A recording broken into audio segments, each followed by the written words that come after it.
It is Thursday, January 26, 2012. I'm Alex Jones, and this is InfoWars Nightly News. We are teleprompter free. We're all about actual research and producing our analysis of the news right here ourselves and not getting it handed down from the CIA or the Pentagon or some foreign group that is basically trying to lobby this country's destruction. We are truly independent. Thank you so much for joining us and being part of the Infowars.com family. Coming up after the lengthy news segment we've got for you tonight with incredibly important information, Colin Gunn, the maker of IndoctriNation, dealing with the documents and admissions that the public schools are basically brainwashing camps to turn people into biological androids. He'll be joining us in studio coming up after the first break. And we also have a report we put together today that basically stems out of a phone call I got a couple days ago and research that we did from it, connecting in with previous research that we'd done, confirming FEMA camps in the United States, but not just FEMA camps, the relocation, rendition, or kidnapping hubs at major airports and seaports around the United States. And of course, we have the reports of the Red Sox planes being used for rendition. In fact, I forgot to print those. Just later when I get to that, guys, I meant to tell you, can you have CIA aircraft that was used to ship the cocaine was for rendition, kidnapped flights, and the Red Sox plane used for kidnapped flights. There was a new article about it like a week ago. The point is I want to be able to show folks that. But the beauty of this radio/TV show that I do during the day and then the nightly news every evening is that it's about our discovery with you. It's about all of us discovering this information together. And my show is about showing you that you can see what we're seeing. You can see even more than we're seeing. This is all part of an investigation together. And there it is. They found it in just a few seconds. How U.S. firms profited from torture flights. Court documents illustrate how U.S. contracted out secret rendition transportation to a network of private companies. And it goes on to report the Red Sox plane and other jets. And they tell me they found the other article, too. Let's pull up that Reuters article. That's French news agency there. Mexico drug plane used for U.S. rendition flights report. So my point is this report coming up deals with LAX and a rendition center, not just from the source that called it on the radio, but other sources we have, confirming that they've taken an old parking lot and turned it into a rendition center for political dissidents during economic collapse and those that don't go along with tyranny. Just incredible that America has turned into this nightmare tyranny. We're going to cover Pier 57, where protesters were held at the RNC in 2004. Austin Robert Mueller in 99, the old airport built a FEMA camp for political dissidents. We're going to show you that. Sand Point, which is a FEMA center, and they admit it's FEMA running it, that was used for protesters. And then the new one, LAX. This is proving FEMA camps. This is incredible information. It ties into NDAA, all of it. It's coming up. But right now, let's get into the bulk of the other news this evening. Obama signed with little fanfare yesterday a global internet treaty worse than SOPA. We told you about this treaty a few years ago. They kept it secret, but it got leaked. Shutting down content, delisting websites, no due process for copyright, you name it. The London Guardian's reporting today that Google is already shutting down websites that the British government asked in the U.S. The British government has a delist where if something exposes corruption, they can order it taken down. It censors. They just call it delist. Well, now they're delisting here in the United States and worldwide. Incredible information on that front. The criminals that run our political system know we're waking up, and they're desperate to start shutting down the web. We've already been delisted from Google News. Not web, but news. Folks, spread the word about Infowars.com, PrisonPlanet.com, the audio streams, the YouTubes, everything, while we've still got it. They're shutting everybody down incrementally because we're having an effect. Please tell your email list, your Facebook, your Twitter about Infowars.com and about the free films that are online, the nightly news, the websites. I mean, it's so vital. That's why they're moving against us, because we're having an effect. Continuing here, Obama administration purposely misled public about Gulf oil spill estimates. We knew this at the time. But some estimates is that it's 20 times, 15 times, 10 times. No one's sure. It's just way over what they said. And they use core exit, which is hundreds of times worse than crude oil, to break up the oil and drive it to the bottom, which basically caused mass death to the food chain and the entire bottom of the ocean. This is just an unprecedented environmental disaster. And this is now coming out, being reported by members of Congress that there was a giant cover-up. The U.S. Geological Survey and others are exposing that. These are confirmed congenital liars. I mean, what do you expect from these criminals? Continuing, taxpayers still owe $132.9 billion from bailout to private offshore banks. That's just the first round of bailouts, not counting the tens of trillions that have been given to foreign banks. And then we owe interest on the money we give the foreign banks. I saw another report about how members of Congress aren't paying taxes, and a bunch of the Obama people owe all these back taxes, and Mitt Romney pays almost no taxes. And then they recycle the scam and say, well, raise taxes on rich people when they're exempt. They mean on the middle class, to basically shut down their competition. It is just unspeakable how manipulative these criminals are. In fact, here's that article out of Investors Business Daily. 36 Obama aides owe $833,000 in back taxes. And they use all this money to build drones, to hire more police, to not go after criminals, but to harass political activists here in the United States. We are paying for our own destruction, and this government is completely illegitimate. Now, in a build-up to the report we've got on FEMA camps confirmed, the actual rendition hubs confirmed, not only in L.A., but in dozens and dozens of sites all over the U.S., this program of military drills in the streets, helicopters flying over, simulated explosions that we've seen going on for decades. In the past, when you talked about this, they would say you were a kook. I mean, I could video this in Austin or San Antonio, and the news would say we're not going to cover it. And I'd have black helicopters firebombing buildings they'd covertly leased. Now when they do it, they admit, yes, the military is training to basically take on the American people, and it's a wonderful thing. So here's the article by Steve Watson. Military helicopters conduct covert exercises over U.S. bank buildings. This is all part of other drills going on to acclimate the public to being attacked by our own military that are happening here in the United States. Here it is. LAPD and elite military units conducted extraordinary counterterrorism training in the skies above downtown LA tonight. At one point, they made what appeared to be a drop-off at a park. Within seconds of landing, the helicopter was back in the air. It was a strange sight in the skies over Los Angeles. Military Special Forces flying a practice mission last night, and there are more exercises scheduled for today.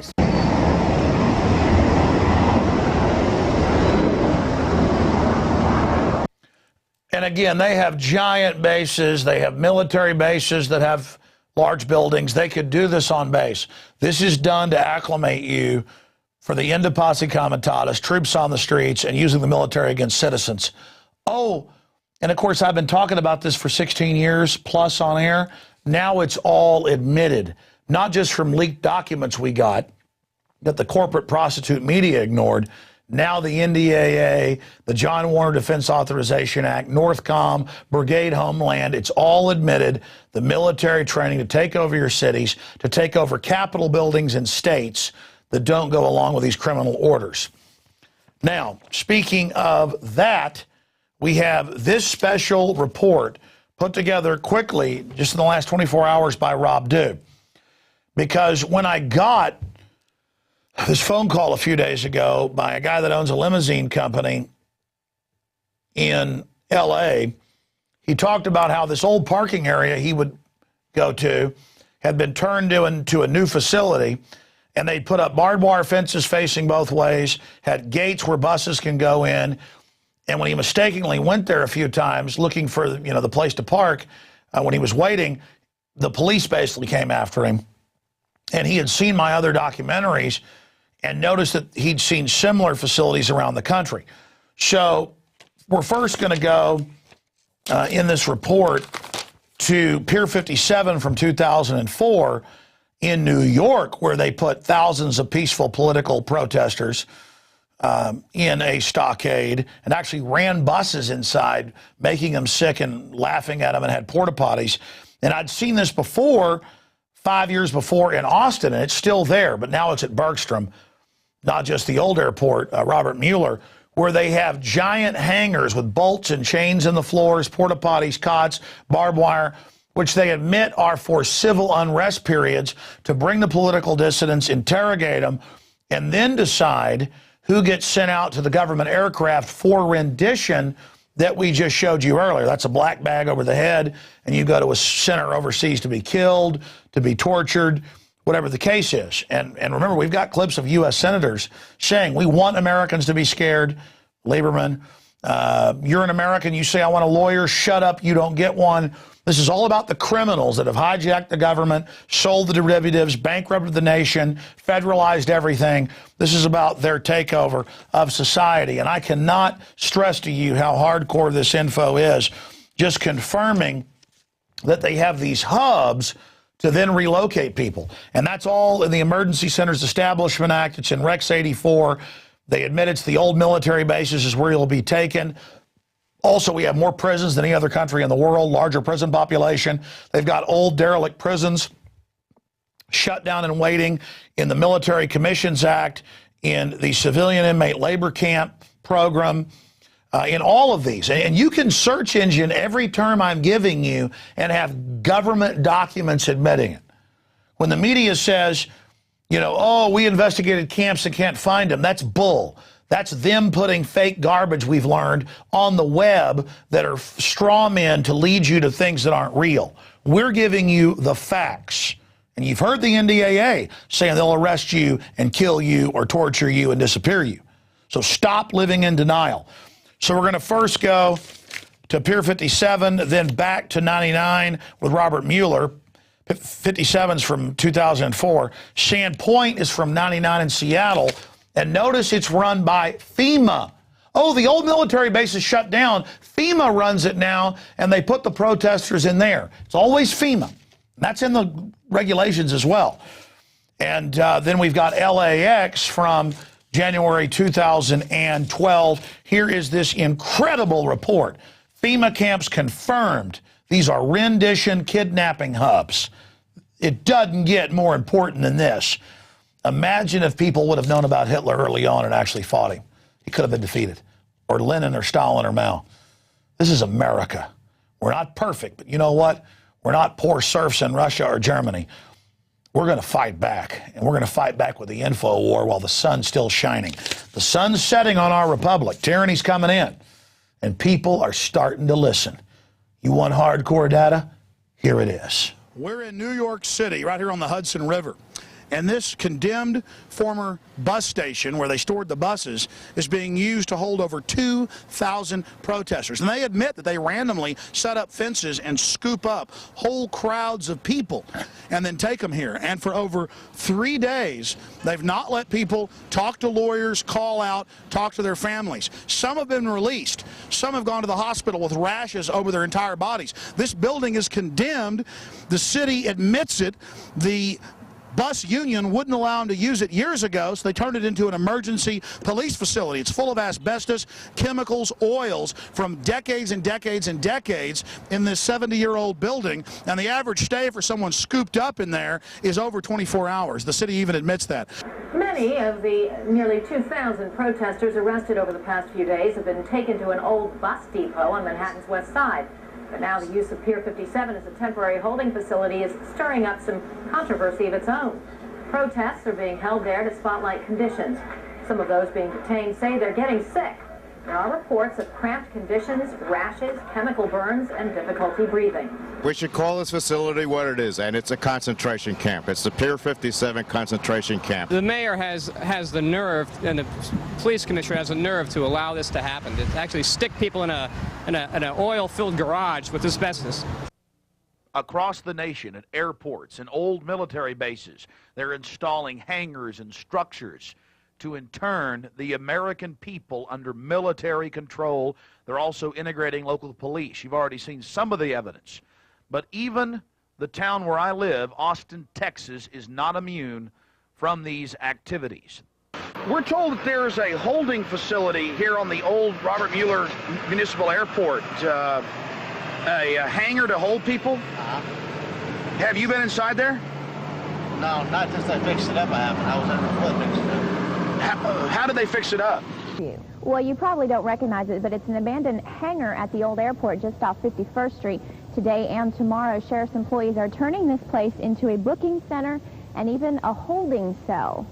Now, it really doesn't look like much, and okay, it's really not, but it is a perfect place to set up shop. Anyone arrested in the Travis County area during the New Year's Eve party for a Class C misdemeanor will be brought out here. Sheriff's officials tell me it's pretty primitive. Inmates will be fingerprinted and allowed 2 free phone calls. Then they'll be held here for about 4 hours, just enough time to sober up. Then they'll be released and expected to appear in court in the future. Only people who have ID on them will be brought out here, since they won't have the capability to run fingerprint checks, and they're mostly expecting people arrested for public intoxication down in the A2K and 6th Street areas. This temporary booking facility opens up for business tomorrow night. That's Thursday at 8 o'clock. We're hoping to get staff acclimated to working in this environment starting tomorrow, with hopefully a low volume of arrests. So hopefully by come Friday night, everyone will know how the flow is going to work in here and be used to it. The holding cell is surrounded by this chain link fence, and the fire marshal has told the sheriff's department that they can hold about 380 people in here, and the sheriff's deputies are ready for a busy night. Anyone who got in their way was arrested and shipped to a FEMA center, the Federal Emergency Management Agency. In direct violation of Posse Comitatus, had Delta Force on the ground from day one of the demonstrations and protest, continually integrating the local, state, county, and city police under federal command. This should be a giant red flag for any American concerned about their God-given rights and their freedom in this country. At least 250, perhaps more, and those that have been taken into custody from the streets of downtown Seattle, protesting for a variety of reasons. The World Trade Ministers here on their visit. You see them here with their hands pretty much cuffed behind their backs with those plastic sort of strap handcuffed apparatus. They are being led into the Sand Point brig. Remember, we told you about this story, dancing all the way in some cases. We told you about this story a couple of weeks ago. A number of the neighbors in that area of Sand Point Naval Air Station were shocked to hear that the old brig was being reopened just in case it was needed, and it has been. As we said, at least 250 arrests now, maybe more. And we've seen 400 people arrested. The facility at Sand Point, we're told, is full. We're told they did not create another one at Boeing Field. But they continue to arrest people, and they continue to crack down hard on the protesters this afternoon. The worst thing is I finally saw something with my own eyes. It's one thing to talk about it, hear people talk about it on the radio, etc. I saw this with my own eyes at LAX, the Los Angeles Airport. They've built a giant human holding pen. It's obvious. It's quite obvious what it's for. It's for processing people. This thing, they used to park all of our limousines and cars and buses at the eastern end of the north set of runways. There's 2 sets of runways at LAX. They used to park all of us at the eastern end of the north runway where the planes would land right over the top of us. They moved us all out of there this past summer, which I thought was strange. What I saw was when I pulled in there, and I was followed twice by the cops when I pulled in and I took pictures. This thing it's a holding pen. It could hold thousands of people. It's right next to the tarmac.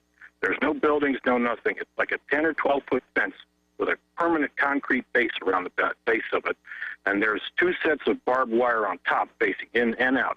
So, there's fences like that all over around the airport area. They actually have one of those at Bergstrom and at the old airport. And I first reported it was a secret holding pen. But the news said I was a conspiracy theorist, but that it was to hold people during civil unrest. So I'm bad for being right and breaking the news. I don't get an award. I'm bad because I'm right, and it's kooky not to like it. What's going on at the old airport? This is where the party could end up, Walt, if A2K and Y2K partiers do get out of hand. These turnstiles, let me describe them, because you could say, well, it's part of an airport. No. These are those big tubular steel turnstiles. They go in, they don't come back out. There's no way to get back out. There's 4 sets of them, so there's like 16 turnstiles that go into this thing. And it's like the size of 3 football fields. You could get thousands of people. The thing about it that proves what it is because there's on the fence that goes onto the tarmac. You go straight onto the airport tarmac, where, what kind of security is that? They put a big black gate in that you can pull trucks, buses, whatever, into this holding pen. So it's built to move lots of people quickly into this pen and then move them onto the tarmac. Now, what is that for?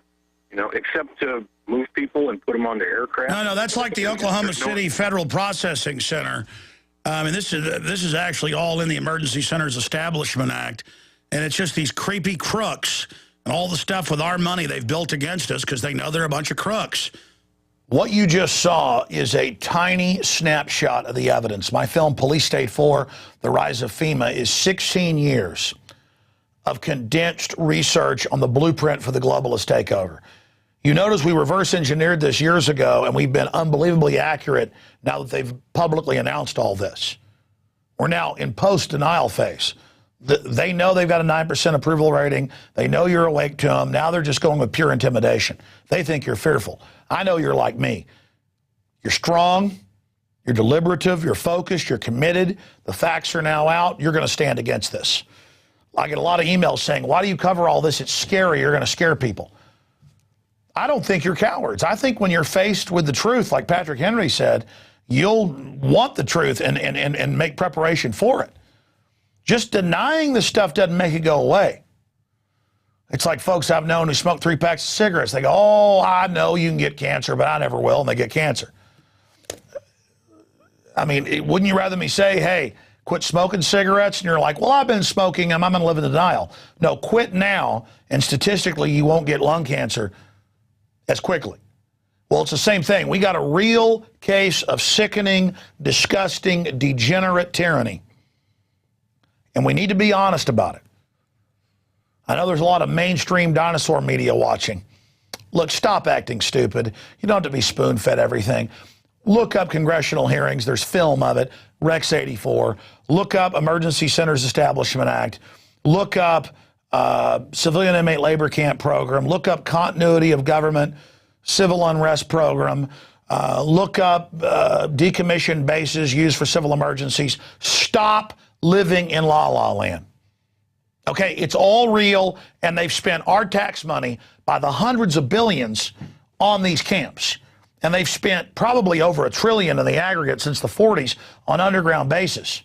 Switzerland has spent per capita less than 1/100th on underground bases. They have a 2-year food supply, generators, fuel, water, guns, hand grenade launchers for their entire population for less than 1/100th. Why haven't we been let in on the COG in these bases in case of biological release, asteroids, nuclear war? Because we're seen as the enemy. America's been conquered by offshore banks. Do you understand that? We're run, our government has been hijacked by our enemies. There's no bunker for you and your family like Switzerland. They've spent 100 times the money per capita, and it's all built so they can do whatever they want to us.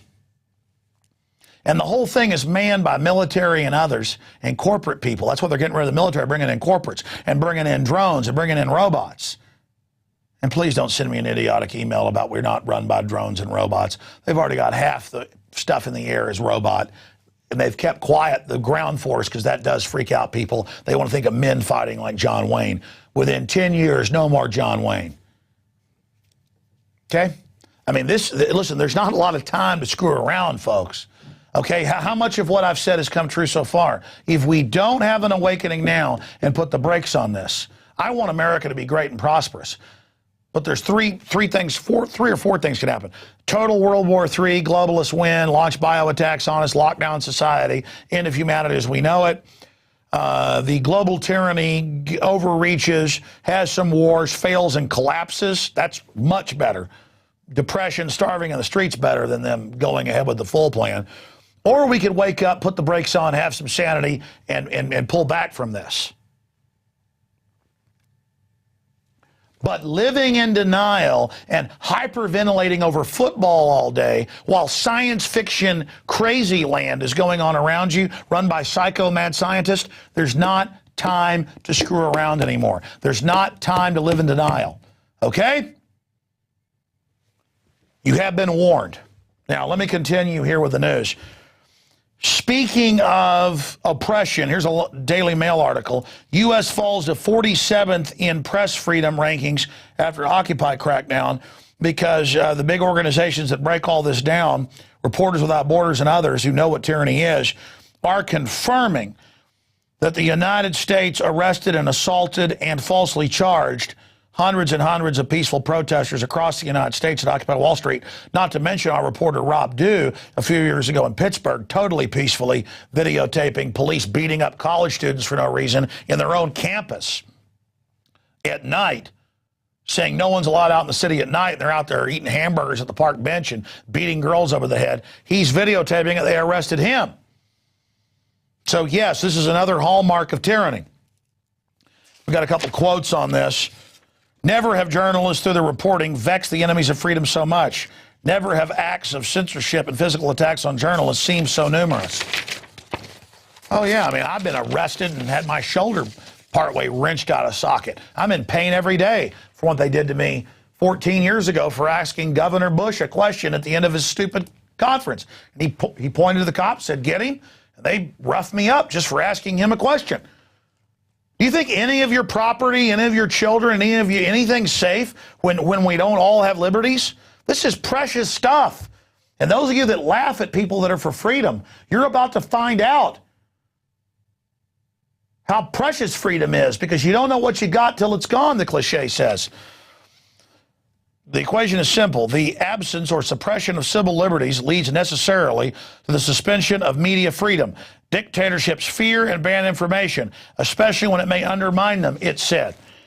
And that's the Daily Mail right there. This is not a game. It's not a drill. It's not a joke. A bunch of crooks took our government over, robbed the Treasury. They know we're waking up, and they're telling the police and military, prepare for war against those of us that know criminals took over. It's very elementary. Here's another one. DNA samples to be taken from students before SAT college exams. This is all part of No Child Left Behind. This is what federalized education is about. We'll cover after the break. Currently, students are being required to show normal photo IDs before being admitted to SAT or ACT test rooms. But IDs can relatively be forged easily, say many, which means that an imposter could easily slip in and take the test for someone else. On the other hand, requiring students to submit to forensic image analysis, digital photo for the data bank folks to buy and sell, in order to digitally encode their identity may be going way overboard, as it represents a huge step towards authoritarian encroachment in the lives of individuals. That's guest writer Jonathan Benson. Maybe going way overboard. It's federal education screwed everything up on purpose. Continuing here, Natural News reports, Oklahoma lawmaker wants to stop Pepsi from using aborted fetuses cells in soda flavoring research. This is out of Natural News. It is confirmed Pepsi has a division that is involved in using fetal parts, but what I can confirm is that it's in most of the vaccines. That's 100% confirmed. There is a potential that there are companies that are using aborted human babies in their research and development of basically enhancing flavor for artificial flavors, said the representative. He's quoted as saying by KRMG News Talk Radio. What I'm saying is that it does happen, then we are not going to allow it to be manufactured here. I know that there are fetal tissues in a lot of the medical treatments, in the vaccines, and they are in a lot of the cosmetics. That's confirmed. We know Pepsi's involved with companies that do use the fetal parts, and we do know that it's been tested in flavor enhancement. Nothing more delicious than eating your own dead. according to the globalist, teaching us to basically be cannibals. But regardless, this is happening. As they say, Soylent Green is made out of people, as Marcos points out. Okay, continuing.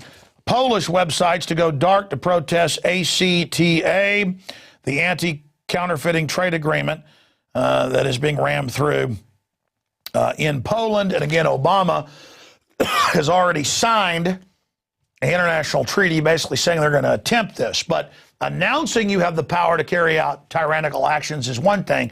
Implementing it is another, and we're going to be fighting them at every stage of that. Continuing, Australian Prime Minister dragged to safety through a crowd of Aboriginal protesters after being ambushed in a restaurant. And it just shows how none of these globalists and none of these people are immune to the public's outrage. And I don't know how they think a bunch of drones and how they think a bunch of checkpoints is going to protect them from what they've been doing. Anybody can be gotten at. I can, anybody can. That's why the globalist controllers always try to put out Obama or Merkel or Barroso or people like that as the supposed bosses. These leaders run nothing. It's the bankers at the highest levels, the globalists, the people at Davos. They're the criminals setting up this nightmare system. So everybody should be fully conscious of that. Now, to give you an Eric Blair, pen name George Orwell quote as we go to break, if you want to keep a secret, you must also hide it from yourself, George Orwell. And that's in a scene in the book when Winston knows that even when he's asleep, the television set that has a two-way camera, as new TVs all do, is actually watching and tracking him. So he says, if you want to keep a secret, you must also hide it from yourself. No, the answer is the globalists are all in, bum rushing us with tyranny. We've got to all in, go head up against them, and stop having fear and realize the only hope we've got is to resist these tyrants. Okay, we're going to go to break here in a moment. I've got a big video report coming out tomorrow that Aaron Dykes and I shot today, and he's busy putting all the documentation together. But it just illustrates what confirmed, absolute, complete liars the TSA are. And we can get a document cam shot on this as we go to break and come back with our filmmaker guest in studio who's waiting. This is out of the Tennessean. Nashville airport video doesn't show irate Senator Rand Paul. You can go to this site and watch the video. He was totally calm. He was held for an hour and 40 plus minutes, as he said, close to 2 hours. But when the police came, they put out a press release that A, he wasn't detained lying, part of this deception system, and B, that he was irate to make it look like he deserved it, part of this total culture of lies. But what other lies have there been? Well, the TSA told us they weren't groping old ladies in the last few months and taking them in closed-door areas and stripping them. Now, they admit they were.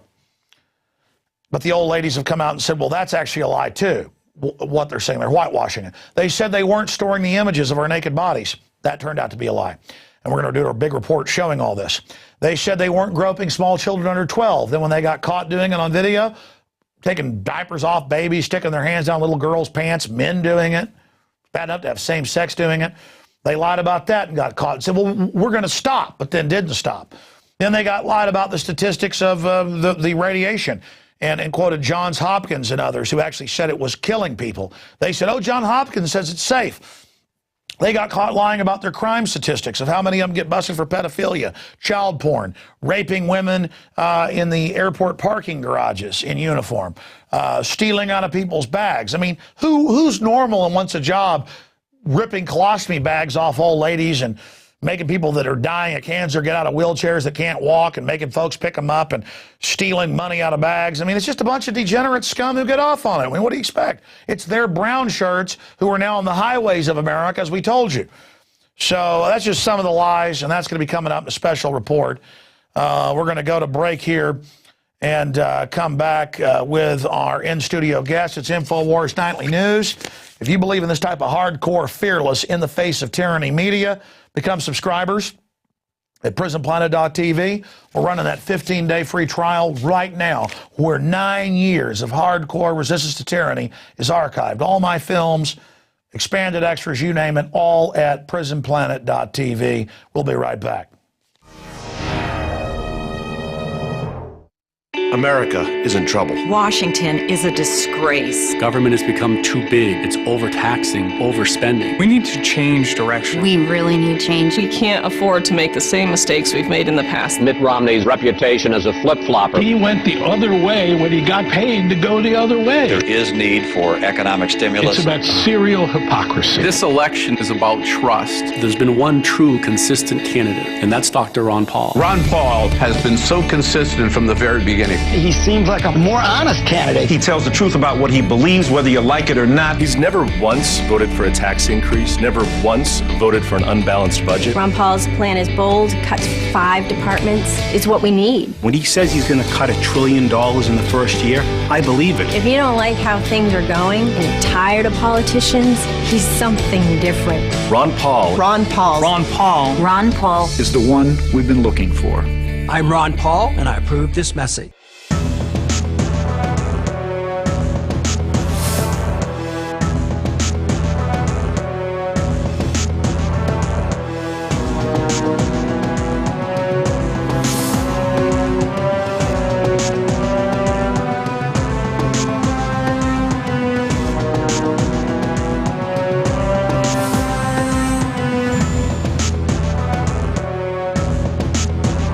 And it's time to get out of the comfort zone because these people aren't playing games.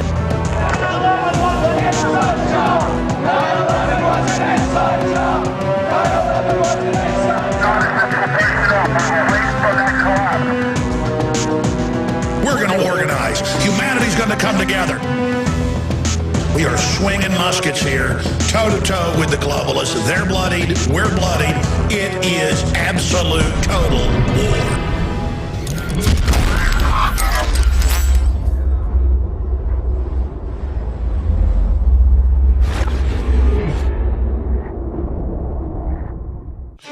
If you believe in this information and want to support its viral spread, go to the InfoWars store at InfoWars.com. We've got the new G.I. Joe InfoWars t-shirts. We've got the incredible Pure gravity-fed filters available at InfoWars.com in the store. We've got a new DVD, Scientists Under Attack, the Don't Tread on Me flag. We've got all sorts of different bumper stickers to help spread the rebellion virally. It's all there, wristbands, citizen rule books in every order. Order online at Infowars.com today. The water filters, the canteens, it's all there. Infowars.com.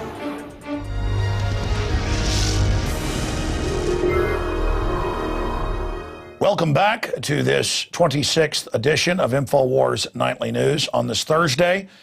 We've got an amazing in-studio guest, one of the producers and directors of IndoctriNation, Public Schools and the Decline of Christianity in America, Colin Gunn. And we also carry and sell the video in the online video bookstore at Infowars.com. But whether you're a Christian or not, and it's from that perspective, no one can deny that education has declined in the United States and our test scores have dropped, and now the president is giving State of the Unions at an 8th grade level, but that's in 2012 numbers. It's really at about a 5th or 6th grade level in 1950s numbers. And that basic values of don't kill, don't steal, don't cheat. I saw another big study just today where in England and the U.S., people think it's okay to steal, to cheat. They don't understand that that makes society break down and fall apart. And it has been our Christian values in the West, not saying the West has been perfect, that has made the West so wealthy and successful. And now that those values are going out the door and there's no standards, we are literally going to hell in a handbasket.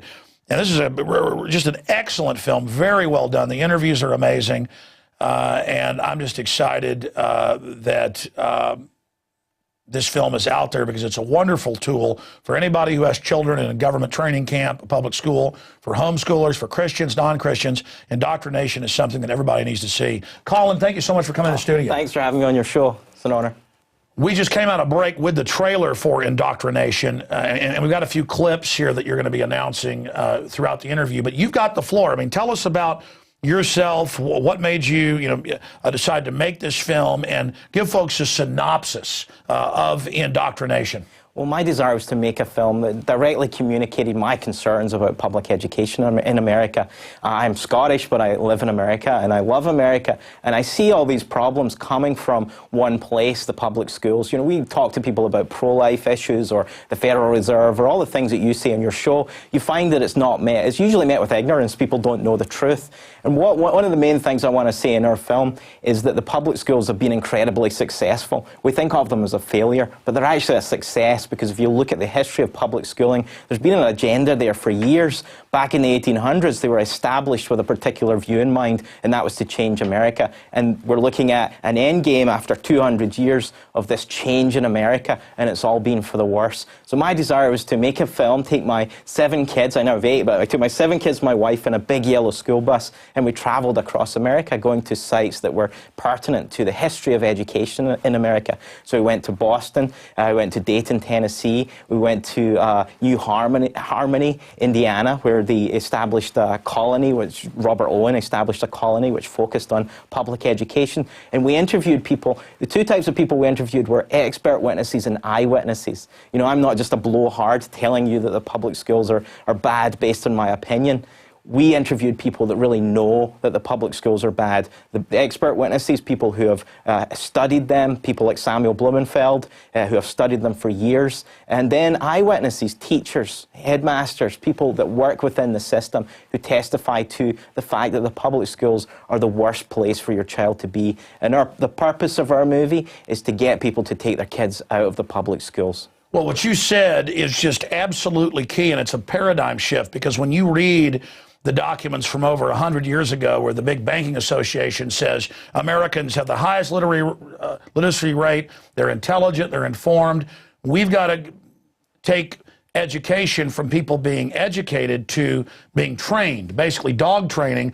And I've had the former head of policy, Department of Education, Charlotte Iserby, and many others on the show. I've read the documents where they planned to attack the family, to break down society, to get rid of morals so that they can replace them with their globalist morals. And your film gets into this, and I mean, this isn't your opinion. This is the fact. This is a diabolical program against our society, and it's been duplicated all over the world. Anywhere these globalists are in control, the Rockefeller Foundation, the World Council of Churches, taking the churches over. This is in private schools as well. As you know, it's just worse in the government indoctrination centers, the public schools, and they use our tax money, our property taxes, to destroy our youth and turn them into these hollow little consumers, and you go through it all. So, yes, it's done a great job. It's been an incredible success, and the more federalization we get, the more dumbed down our children get, and then the more control there is. I was just reading they're now going to standardize and biometrically scan everybody when they take tests to make sure there's no cheating, and it's a federal database to do that. So break down your findings in the film that, really all tie this together, because this proves that there has been a conspiracy against our children.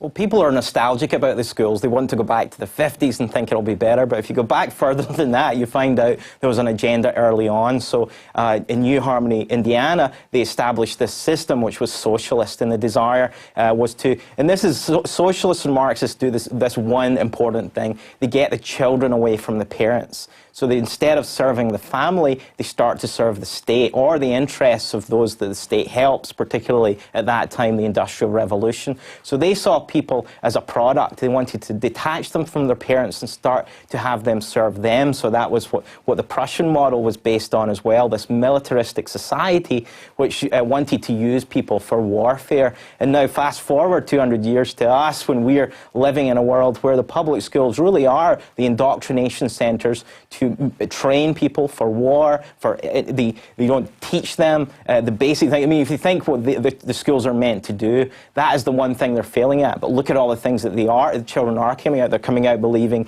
in abortion rights and homosexuality and all the things which the parents probably or might not believe in. Exactly. Even if you're for that or against it, right.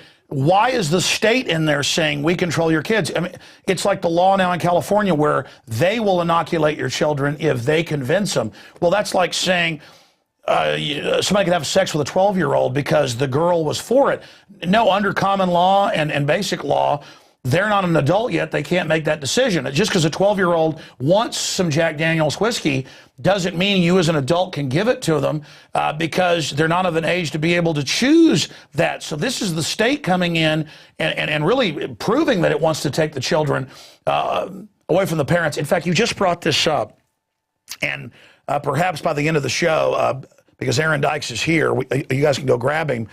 He came to me with Charlotte Iserby's book, Deliberate Dumbing Down, the new edition that came out, and it showed Department of Education documents and reports of where in the U.S. they tell the children, okay, close your eyes, pray to God, ask for candy. And they close their eyes, pray to God, and they don't get candy. And they say, okay, now ask the state, ask government for the candy, close your eyes. And they do, and they go, here, you got candy. The state can give it to you. God's not real. The state is God. We have a great guy who's worked here for a long time, just an incredible IT professional who grew up in Venezuela. And his family ran education down there, a private school that got shut down by Chavez. And he said, I don't want to tell this story on air, no one will believe it. But he said the reason they basically shut down our school was because they came to my parents and said, okay, you pray to God and ask for milk, and they have the children, this is in kindergarten, pray. In the morning when they're hungry in a poor country, they open their eyes, there's no milk. And they go, pray to Chavez. They pray to Chavez and they all get milk. And I said, no, I believe you. And then later Aaron goes, wait a minute, this is in this book, but in the U.S. it's candy.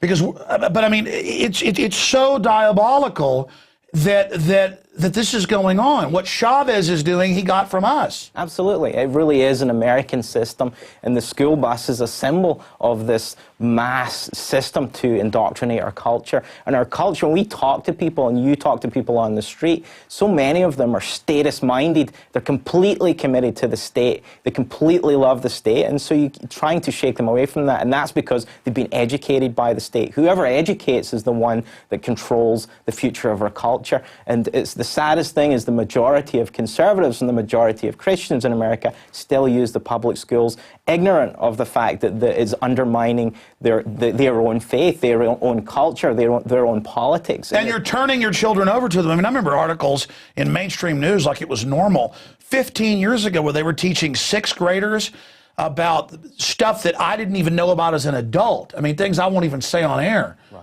And they were taking them to universities in dorm scenarios.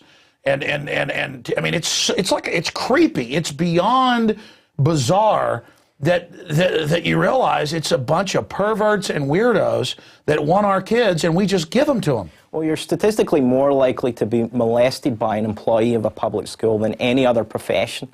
That is something that reveals to us that they should not be considered as safe places for your child. You mentioned, you know, some of the stuff that you've heard mentioned to children in the classroom, but also outside the classroom, peer pressure is a significant issue in the lives of children. Oh yeah, these are modern kids that have been destroyed. You don't want to put your kids in with them. Yep. I mean, that's so destructive. I went to public school. I did. And my parents were naive. They're not bad folks, but I can't believe that they allowed this to go on, but it was just the normal thing to do. I mean, the sex, the fighting, and people are like, oh, I bet that was fun. No, it wasn't fun. I'm lucky I survived it. Right. I mean, parents are self-deceived. They're partly deceived by the public schools themselves. Public schools don't advertise the molestations, the shootings, the violence, and all the rest of it on their school website. The police were dealing drugs in my school? Right. I'm sure you didn't come home and just list all the things that you No, I didn't. That's another thing. I didn't tell them. Yeah, children don't. So parents don't know what is going on with their child. You know why? Because I was embarrassed. Right. So you never bring it up. So parents I think they're self-deceived in part because they want to believe what they're doing is right for their child. And the truth is, it isn't. Even in the best schools, we have a section in this film about the best schools. You know, I'll give you an example of one of the best schools, Columbine. Columbine's a great school in a great area, and we have testimony from one of the fathers who lost his child in Columbine, and he testifies to the fact that it was his fault. He put his child in care of this system, which he knew was evolutionary mindset about the children, allowed promiscuity, allowed all these terrible things going on. So he took accountability for that fact. Do not trust your children to the state. That's what's so amazing about your film, and everybody's got to see it. It's IndoctriNation, available at Infowars.com. We'll also give out your website. What's the best place for folks to get it if they want to get it directly from you? Go to IndoctrinationMovie.com. Great, and also send that URL out to everybody. Aaron just came in. Aaron, come on back in here. I know you're not all dudded up for TV, but come on in here. You host the show sometimes. Come on in here real quick. This is unscripted here, teleprompter free. You ran up to me, what on... It's Aaron. Hey, how you doing? And this is Colin here, Colin Gunn. This is, the lady was head of policy, dad Skull and Bones, grandfather Skull and Bones, a big academic, but she was the head of policy, #2 Department of Education. This was under Reagan, of course. Yes. And she gets in there, and it's all like, yeah, we're going to create communism, we're going to merge with the Soviet Union. She's got all the documents in there. I mean, she was there, and we're going to destroy the family. She's got all the documents there. But the book used to be the size of the Dallas phone book. Now it's just 500 pages long or so. And I guess I hadn't read the whole thing before. I thought I had, or I'd forgotten the story. Or perhaps it's just in this new, shorter edition, abridged and updated. But in here, Aaron goes, hey, the story that Max, the IT guy, tells about how horrible Chavez is. Right. He's anti-communist because he grew up, around it. He goes on and describes in here how they put the they say, again, pray to God and ask for candy, and then you don't get the candy, and then pray to the government, you get the candy, and it proves the government can give you the candy.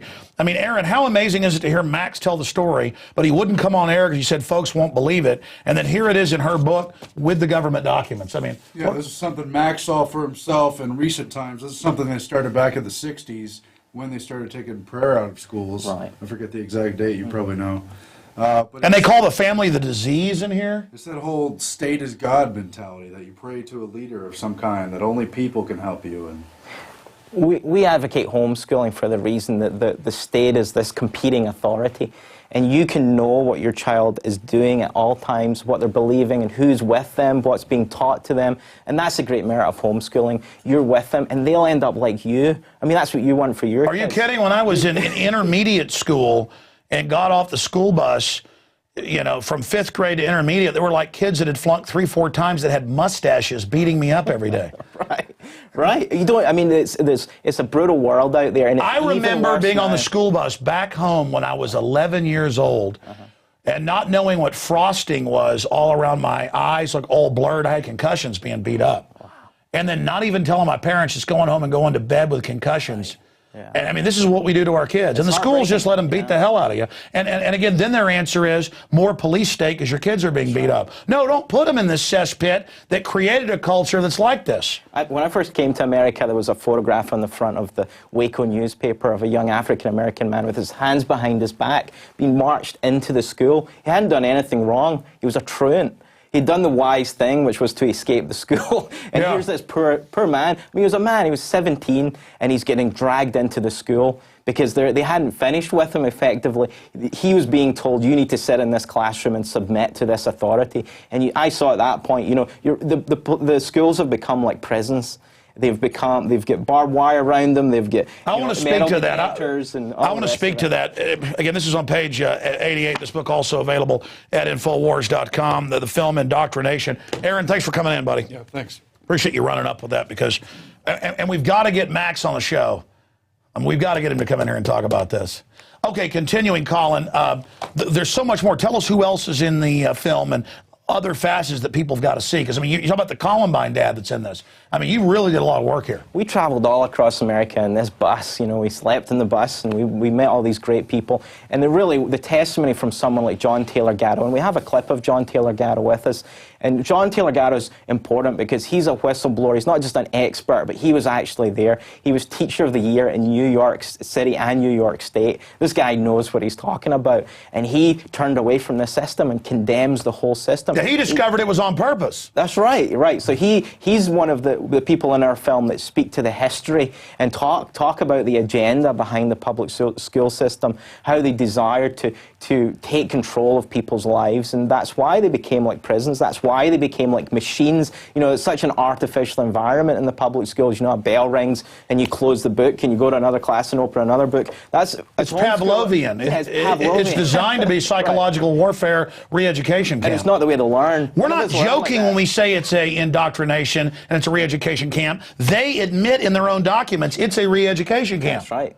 I mean, it's what it is. So John Taylor Gatto was despised by all the other teachers. They wanted them to keep quiet. You know, we just want to do our job. You know, don't rock the boat. But he's the ultimate whistleblower. Let's go to a clip of him, and we'll be right back. Get your comment on it. At the turn of the century, an educator would appear who would have a lasting impact throughout the 20th century. His name would become synonymous with progressive education. John Dewey. You can't make socialists out of individualists. Children who know how to think for themselves spoil the harmony of the collective society which is coming, where everyone is interdependent. In 1896, he established the Experimental University of Chicago's Laboratory School, where the new trend in evolutionary psychology was to be tested on real children. This was where Darwinian science cruelly met education. To these quacks, the child had no soul, no sin, no emotions, no moral character. So over 100 years ago, we can see that the school bus was already loaded with everything from socialists, humanists, Unitarians, utopians, evolutionists, and shrinks.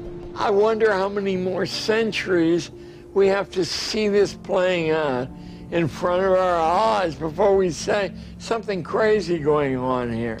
Is there an idea more radical in the history of the human race than turning your children over to total strangers who you know nothing about and having those strangers work on your child's mind out of your sight for a period of 12 years? Could there be a more radical idea than that? Back in colonial days in America, if you proposed that as an idea, they'd burn you at the stake, you mad person.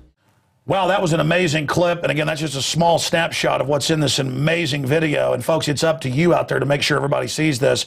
Tell us about some of the other folks in the film. We interviewed a man called Samuel Blumenfeld, and it was an absolute honor to go and visit him up in Boston. And Boston's important because that's sort of the center of this compulsory education system through Horace Mann. And so Horace Mann, based on the Prussian model, decided that this was the way we needed to go, this militaristic, organized, compulsory education system. That was a system where the Hessians were slave soldiers, but didn't even know they were and liked to die. Right. I mean, you talk about mind control, and the globalists saw that. But David Rockefeller, his ancestors and others, they said, this is the plan. I think there was religious motivation at the time as well, and that the Unitarians didn't see things the same way the Christian founding fathers would have seen things. They had a philosophy that didn't put God as the ultimate authority. It was sort of the humanistic approach to education, and that's what we started to see. And so humanism reigned throughout that era. And the PhDs, they're going to make us better, but actually, the PhDs have to dumb us down because we're not letting them manage us.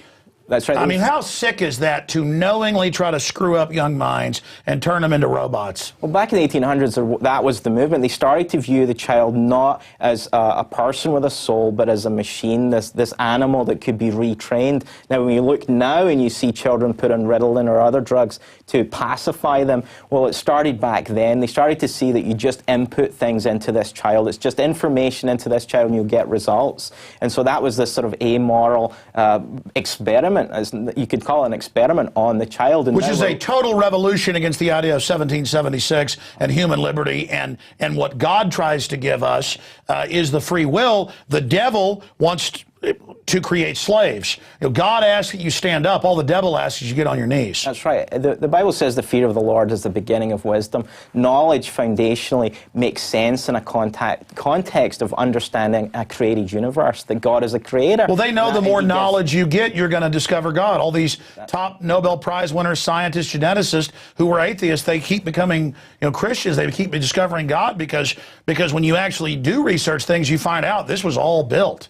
That's right. So Samuel Blumenfeld, he wrote a book called Is Public Education Necessary? And he's done that research. He's exposed Horace Mann and talked about the philosophy of the Unitarians and how it affected us. And he's talked at length about the effect of the way they teach English, the way the public schools are run, just as how inhumane they are and how harmful they are to children and parents, the lives of the children and the parents. No, they're trying to take the children away, and they think your child's a robot. I mean, look at California.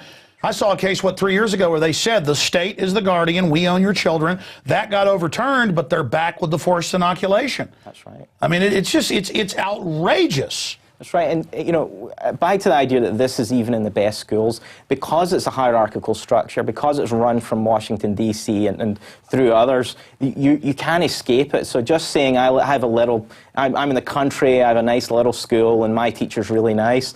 Well, we've got examples in the film of a young woman called Sarah Laverdier who talks about what goes on in the playground. And even if your teacher's a nice Christian lady who loves the kids, it doesn't mean that the other teachers are like that either, are like that at all. So the undermining of the parental authority starts at that young age. And the school is only one form of the indoctrination. You've got the television, all that culture, and then even though my children had never watched the brainwashing and the violent television, it's all regurgitated back by other children. You can't escape it. And, you know, if you were on the playground, I was in the playground in a public school in Scotland back in the 80s, and it was probably better than it is now because we didn't have social media, we didn't have the internet, we didn't have a friend with a cell phone who could show you everything that he wanted to show you. That's what you're seeing in the classrooms now.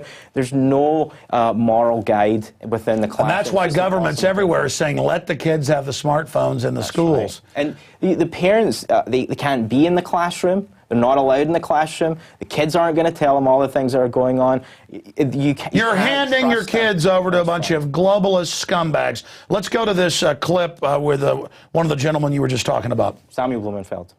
We have a significant problem in America.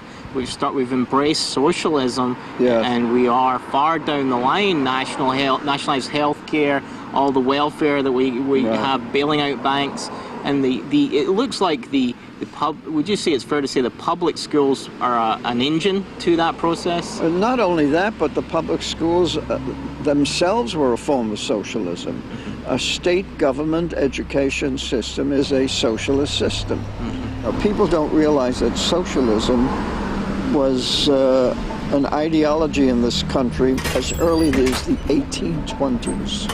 And it was brought to this country by Robert Owen, who believed that the cause of all of our problems was religion, and that children could be educated in such a way without religion to become anything you wanted. So he came to this country and he created the first secular communist colony in America called New Harmony, Indiana. And he thought that he could reform the universe by getting rid of religion. The best way to do that is to educate children without religion, so that they would create this new communist utopia in which everybody was equal.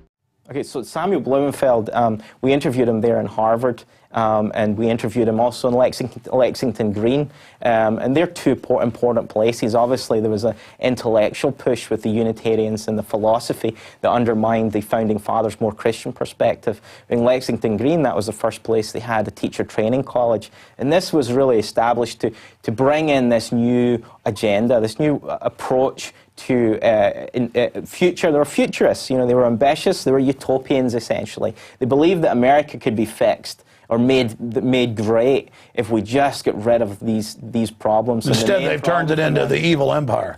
Yeah, exactly. The biggest problem for them was this bond that existed, and that was between the child and the parent. The parent had all these old ideas, you know, these old notions, and we are progressives. We need well, that's what they say in their quotes, even in textbooks. They say the archaic family must be eradicated. The disease, every child is mentally ill because of the family.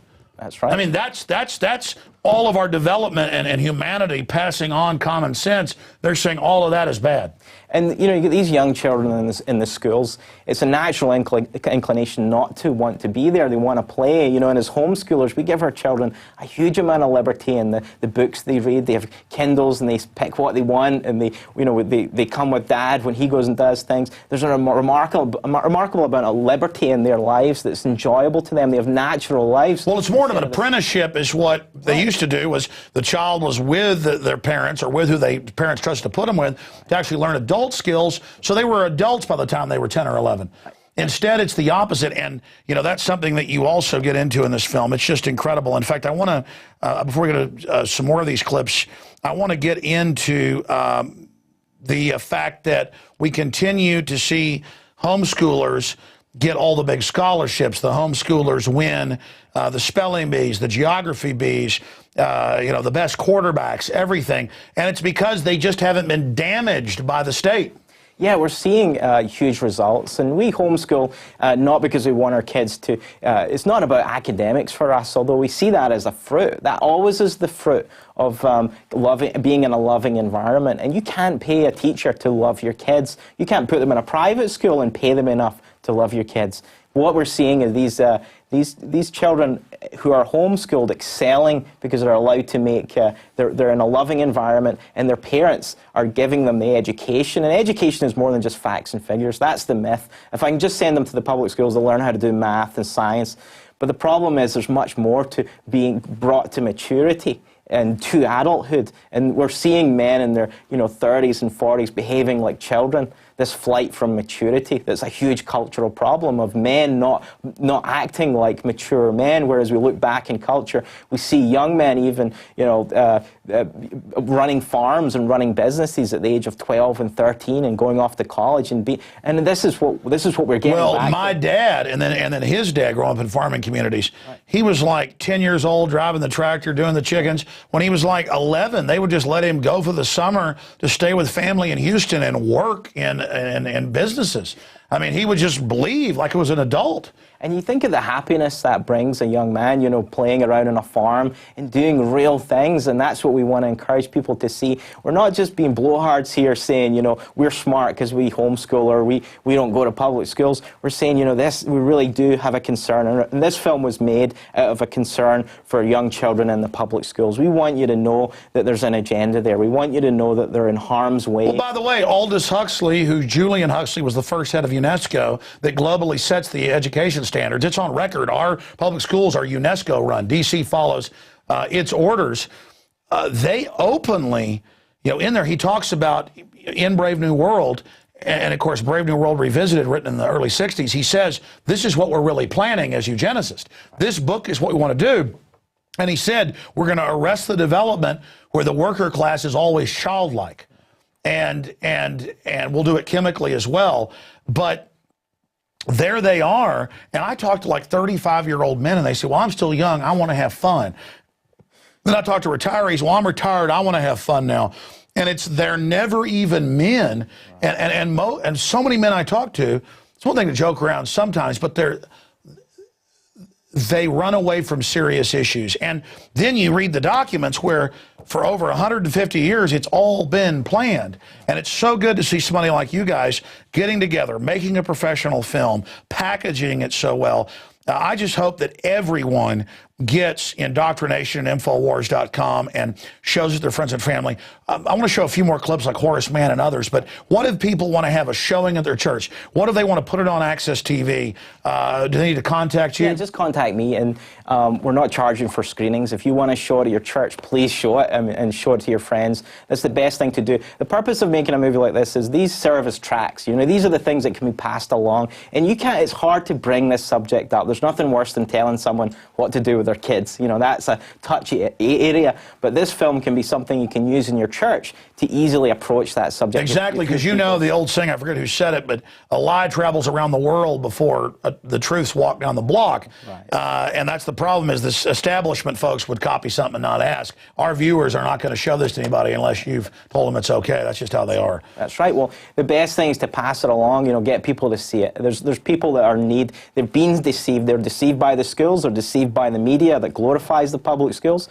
And they're self-deceived. They're trying to convince themselves, even against the obvious knowledge that sending their children to public schools is the right thing to do. And this film argues against that. And again, if people like being programmed like a robot, and if people like social engineers seeing you as an animal and doing that, if you watch this and go check the documents, and believe me, I've looked at it, folks, it's true. If you want to be a slave, go ahead. But you should at least see it and understand that there's also, for whatever reason, there is a scientific attack on what was classic Christianity. Now they've created kind of a Christianoid system. So they're attacking it by attacking Christianity overall, but also a Christianoid kind of counterfeit too. From so many angles, they're hitting things. And for whatever reason, Christianity, because it believes in the soul, it believes that we have destiny, it believes that we can make decisions on our own, that we have free will. That's why the system hates it. The system doesn't even believe it's real, but they attack it because the true Christian model says that you're special, and they don't like that. No, the Bible teaches very clearly that man is created in God's image, and there's so many rules that apply, and the result of that is you can't abort a child, you can't go into unjust wars. The foundation of our understanding and our culture largely, the good part of our culture was based on a biblical outlook and valuing human life, and as we see in our culture, the hatred of human life and of good values and immorality. Every show on TV demonizes families like it's something horrible. And then everybody goes, my gosh, I had kids. It's so wonderful. The sitcom said it was horrible. That's right. And so the media has propagandized these myths. And what we're looking at now is the blessing of homeschooling, being separate, getting away. You know, you can be as political active as you like, but if you surrender your kids to public schools, it's more likely they will come out not believing the values that you have. It's such an important thing. The worst thing for any family is to lose their child. And you can lose your child physically, like Brian Rohrbaugh, who lost his son at Columbine. Or spiritually. Spiritually. So you got these kids coming out, and by the time they're 18, they're gone. I made it out of public school, but I can't tell you how many buddies I had that I was playing football with in sixth grade that were great families, good people, and who died from violence, died from drugs, became crackheads, or I mean, it is so destructive. Just throwing your children into the worst society you can imagine. Absolutely. So bring them home, and you'll be blessed. You know, we see so many blessings. Moms having time with their daughters. You know, instead of this feminist model where the mom has to go out and work. Which we now know was Miss Magazine's CIA. That's right. If women want to work, that's fine. But the point is, they don't want you there with the child. The state wants the child. And then now they've set it up with the taxes and everything that most people, everybody has to work. Can't do it and then you can. It's just so horrible. With years of inflation, you can't live on a single income easily, but you have making the sacrifice with the moms being there for the kids and dad being there for the boys and the boys participating in the Well, that is the goal, but at least knowing what's going on, then you know what to ask, you know what to watch for, you know what to. I mean, at least you because like you said, my parents were just naive. Yeah, they didn't know. I think generation. I'm not condemning other generations. I think now, because of the information we have, we can look at the history, but as well as what's happening now in our public schools post Columbine, with 400 deaths since Columbine's violent deaths happen all the time in public schools, one at a time, and they're not reported. There's a school here in Austin. There was a suicide a few months ago. Oh, the suicide's off the chart, and the more suicide education they have, the more it happens, because you're introducing the idea to 11-year-old girls of suicide and telling them, don't tie the shoelace around your neck and hang it on the thing. And it's like you're introducing the idea to them. Yeah, the public schools. Same thing with the sex education. That's right. 7-year-olds aren't thinking about sex, much less the types of stuff you're teaching them. Well, we've got some examples where they talk about the issue of homosexuality to these young children in the schools, and it really is it's heart-rending because these children aren't prepared to talk about these very difficult subjects. They're totally screwing the kids up. So the kids they shouldn't be told about heterosexual sex, and they are totally screwing them up. Young children are not thinking about this, and we let the pedophile public schools do this, and it's disgusting. Just like the TSA is training them to be molested. And this is all part of a wicked plan. I mean, these people are sick deviants.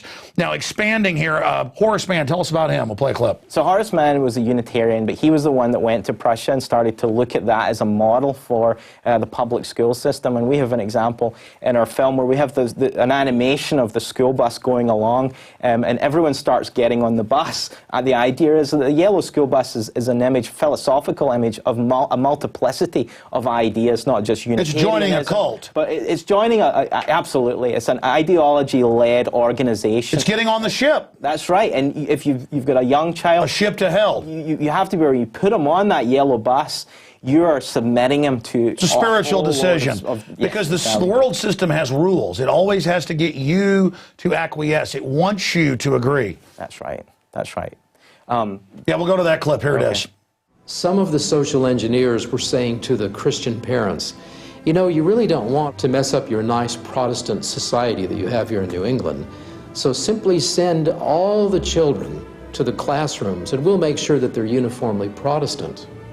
And so the Protestants began to compromise with that idea, and they surrendered their children to a curriculum that was not neutral. And Boston became an experimental city for the powers of the state. And Horace Mann and others were pushing for a government-controlled education curriculum. Horace Mann, like many of the grandchildren of these wonderful Christian pastors, was a man who rejected the Trinity. He rejected the authority of Scripture. In other words, he rejected the very thing that teaches a sound philosophy of education, the Word of God. For the fear of the Lord is the beginning of knowledge. Horace Mann wanted to concentrate on education to bring in social reform. He travelled to Prussia and was impressed with a model of education that involved centralised, compulsory, state-funded schools. This is what he imported to America. We, who are engaged in the sacred cause of education, are entitled to look upon all parents as having given hostages to our cause. This was the beginning of state-certified teachers and much of what we know in education today. We've only showed the viewers the tip of the iceberg. I want to give you, just look right into that camera, right over there, my friend. I want to give you the floor here, Colin Gunn, to, talk to parents out there about the film IndoctriNation, and then we're going to shut down this edition of InfoWars Nightly News. I want to thank you for coming in. Thank you, Alex. So I'm not just a blowhard here telling you all my opinions about the public schools. In our film IndoctriNation, we bring to you eyewitness accounts, people in the public schools, and you're not hearing this information easily in media. This is an important thing. If you're sending your kids to public schools, you have to realize you're submitting them to an ideology, to philosophies that you probably don't agree with, to practices you probably don't agree with. So we're exhorting you as a parent, please, if you've thought about it, thought about education, please consider watching IndoctriNation, and please consider taking your children out of the public schools. Well, that was a quick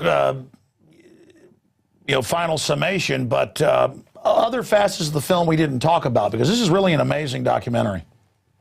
Well, in our film we cover personal stories. So I like documentaries that instead of just having talking heads, we have real people. So we have people that tell you their story. So we have they've been through it. They've been there. So we have an elementary school teacher. Now in the Christian circles, there's the argument to be salt and light within the system. That you should be there to be salt and light. So we deal with that argument because that's the argument. That's why a lot of Christians are still using the public schools. They think, well, we need to be there, our children, and the Christian teachers need to be there to perfect the system to make it better.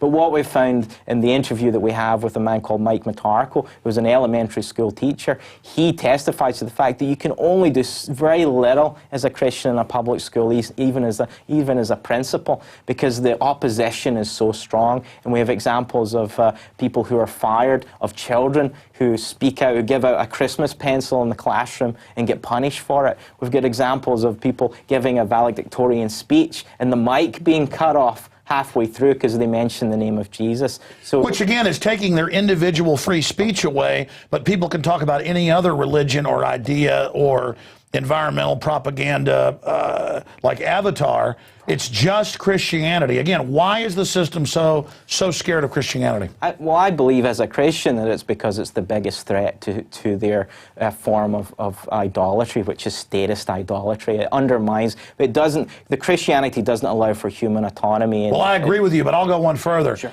I was brought up a Christian, and I've always had a relationship that can feel God and believe in it, but I got a lot stronger as I read and researched the globalist. Right. And they do believe in the devil, and the top New World Order people do worship Lucifer. They think Lucifer is actually God and that Jesus is the devil.